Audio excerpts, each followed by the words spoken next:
Bonjour à toutes et à tous.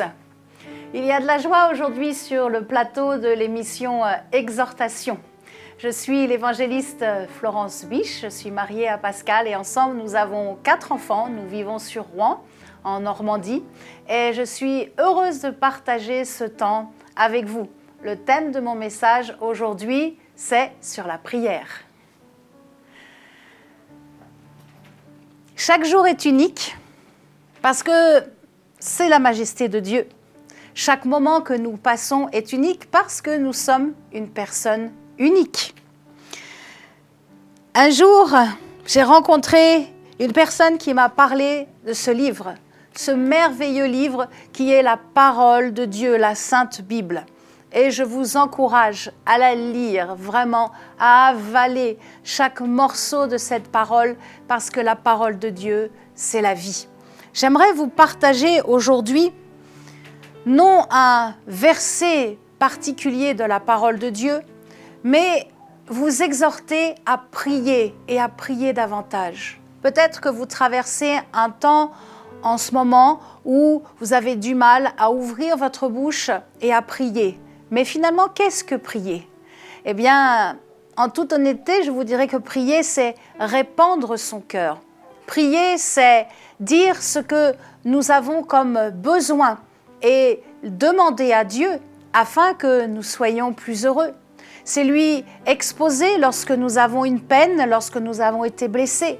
C'est également prier, c'est aussi demander à Dieu des choses que nous ne comprenons pas dans la vie, des choses, des temps que nous traversons et nous venons demander avec nos propres mots à Dieu, nous lui demandons donc l'explication. La prière exprime donc le sentiment de notre cœur. C'est par notre relation personnelle avec Dieu le Père, dans le nom de Jésus-Christ et par la puissance du Saint-Esprit, nous pouvons prier un Dieu qui est vivant, un Dieu qui nous entend et surtout un Dieu qui nous répond. Dieu n'est pas une grosse statue avec un gros ventre qui est là et qui ne répond pas. Non, Dieu est vivant et le nom du Dieu que je sers s'appelle Jésus-Christ. Il est un Dieu si bon. Et vraiment, recevez en cet instant, vous qui écoutez cette exhortation, recevez vraiment tout son amour. Amen. Alors concrètement, eh bien, je vais essayer de répondre à une question que beaucoup de chrétiens se posent. Comment prier? Prier n'est pas un rituel religieux. Prier n'est pas non plus un exercice mécanique. Prier, c'est vraiment parler à Dieu qui est dans le ciel, Dieu le Père, de tout notre cœur, avec nos propres mots. Il y a ce que nous allons dire à Dieu et il y a comment nous allons interpréter et comment nous allons parler aussi à l'ennemi de nos âmes, le diable. Car on ne parle pas de la même façon à Dieu qu'à Satan. J'aimerais juste développer avec vous les 4 points importants de la prière, les 4 étapes de la prière. Le premier temps qui regroupe 3 étapes de la prière, ce sont vraiment des temps de requête. Et nous verrons ensuite le dernier temps qui est un temps de combat. Ah, je vois déjà les lionnes, les femmes guerrières qui se lèvent et qui crient « Alléluia ». Le premier temps, dans le temps de requête, la première façon de prier, c'est vraiment la repentance. Vous trouverez ça dans Actes, chapitre 3, verset 19, vous pourrez le lire tranquillement. La repentance, c'est pour tous. La repentance, c'est le temps où on s'humilie devant Dieu parce qu'on a fait quelque chose qui n'est pas bien, ou on a vu et entendu aussi quelque chose qui n'était pas bien. Et on va vraiment prendre du temps devant Dieu pour lui demander pardon. Cela est souvent accompagné de pleurs, une souffrance vraiment. La repentance fait mal. Mais une fois que nous avons libéré le péché ou le mal que nous avons fait, nous recevons le pardon et nous recevons la paix de Dieu. Amen. La deuxième étape dans ce temps de requête, ce sont des temps de remerciement. Vous trouverez cela dans Éphésiens chapitre 5, du verset 20 à 21. Il y a 3 étapes dans le remerciement. Il y a d'abord l'action de grâce, il y a ensuite la louange et il y a l'adoration. Je ne vais pas développer en détail ces 3 étapes. Vous pouvez aller sur ma chaîne YouTube, vous tapez Florence Bisch, B avec un B comme bénédiction, ISCH, et vous trouverez un très bon enseignement sur justement l'action de grâce, la louange et surtout l'adoration. Voilà, nous avons un cœur pour adorer Dieu.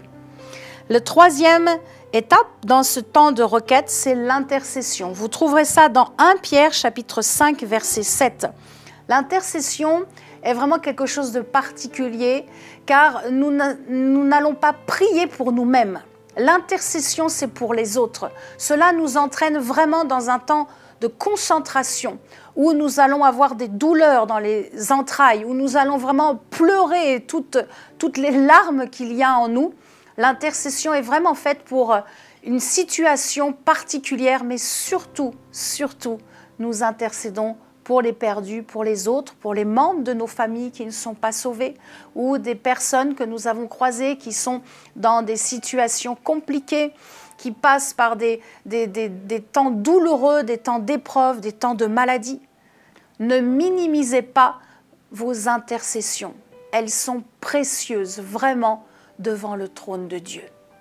Voilà donc les 3 temps de requête que nous pouvons trouver, la repentance, les remerciements et également l'intercession. Voici donc l'autre temps, c'est le temps de combat. C'est la prière offensive contre les œuvres des ténèbres. Vous trouverez ça dans Éphésiens, bien sûr, Éphésiens 6, verset 12. C'est le temps où il faut chasser Satan et ses ministres, les démons. Un démon, ça se chasse. Et il faut absolument comprendre que nous avons l'autorité dans le nom de Jésus-Christ de chasser le démon. Je vais peut-être en surprendre quelques-uns, mais la prière de combat n'existe pas. La prière de combat n'existe pas. Combattre n'est pas prier. Combattre, c'est ordonner. Prier, c'est demander à Dieu. Saisissez bien ce que vraiment le Saint-Esprit veut vous donner aujourd'hui. Prier, c'est demander à Dieu. Mais combattre, c'est ordonner à Satan qu'il soit repoussé de notre espace spirituel, qu'il soit chassé dans les lieux arides, que les démons de maladie soient détruits, neutralisés dans le nom de Jésus-Christ.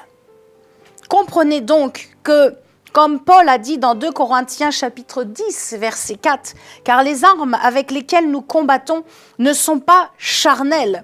Nous devons ordonner et apprendre à combattre contre le diable, contre les démons et mettre en pratique notre foi dans le nom de Jésus-Christ afin de délivrer les âmes qui sont enfermées dans des cachots spirituels. » C'est notre rôle.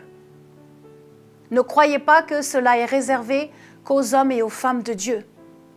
Jésus a dit « chassez les démons ». Il l'a dit pour tous.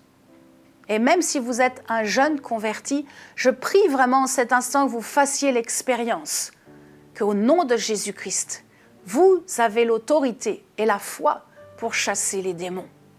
Dans les lieux arides, de chasser les démons de votre maison et de sanctifier votre vie. Nous pouvons donc, par la puissance de la prière, oui, bien sûr, changer les circonstances, changer l'atmosphère qui est autour de nous et changer la vie des gens. Je vous encourage à descendre dans les rues pour évangéliser et pour prier pour les gens, pour prier pour ceux qui sont malades. Faites des expériences avec le Saint-Esprit et vous verrez que nous avons un Dieu qui est tout-puissant et un Dieu qui répond à nos prières. Amen. Avant de finir et de prier avec vous, j'aimerais juste vous dire, appliquez 5 petites règles. Ce sont peut-être 5 simples conseils de l'évangéliste que je voudrais vous transmettre. Premier point, soyez toujours en accord quand vous priez avec la parole de Dieu. Deuxièmement, visez, très important, visez et ciblez le plus précisément dans votre requête. Troisième point, persévérez dans vos demandes envers Dieu. Persévérez jusqu'à obtention ou bien jusqu'à révélation. Bien sûr, priez avec foi et surtout, priez avec le Saint-Esprit. Parler en langue. Tous les grands hommes de Dieu nous enseignent en ces temps que nous vivons à davantage prier et prier en langue. C'est une puissance que Dieu nous donne pour combattre l'ennemi de nos âmes. Alors, j'aimerais vraiment vous encourager et vous dire, si vous attendez un changement dans votre vie, si vous attendez la guérison dans votre vie, priez. Priez, nous avons un grand Dieu. Il n'est pas sourd, il nous entend et il est celui qui répond à nos besoins. Je voudrais vraiment vous dire que le Saint-Esprit vous fortifie en cet instant et que vous puissiez continuer de courir sur le stade de la foi et à prier pour les serviteurs et les servantes de Dieu. Priez pour la nation, là où Dieu vous a placé, même si vous êtes un étranger, même si vous êtes venu ici sur le sol de ma nation française. Merci, vous êtes une bénédiction pour nous. Merci de prier pour la France, de prier pour les autorités de cette nation. Ensemble, j'aimerais terminer et vraiment libérer une onction vraiment dans la prière, afin que vous ayez soif davantage de vous rapprocher du cœur de Dieu dans cette intimité. C'est ce qu'il attend de chacun d'entre nous. Comme un père ouvre les bras pour recevoir son enfant et le prendre dans ses bras, le serrer dans ses bras, c'est ce que Dieu attend de nous, afin que nous le connaissions davantage. Rappelez-vous, Dieu est bon et Dieu veut simplement votre bonheur, veut que vous soyez heureux et épanouis. Alors, je vous invite à fermer les yeux et à prier et à recevoir vraiment cette prière au plus profond de votre cœur. Seigneur Jésus, je te prie pour chaque personne qui écoute cette exhortation. Je te demande grâce en cet instant qu'elle puisse recevoir une nouvelle onction, une nouvelle direction afin qu'elle ait une vie de prière puissante, afin qu'elle puisse découvrir ces étapes merveilleuses de la vie de prière, que vous puissiez vivre des temps d'extase dans l'adoration, que vous puissiez vivre aussi des temps profonds dans l'intercession et que vous soyez des hommes et des femmes de foi, des guerriers et des guerrières du royaume de Dieu. En cet instant, recevez vraiment une nouvelle visitation dans vos temps de prière, dans vos temps de combat. Et si vous êtes découragé, recevez. Et dans le nom de Jésus-Christ, recevez maintenant une onction puissante pour chasser les démons. Au nom tout-puissant de Jésus-Christ, j'ai prié.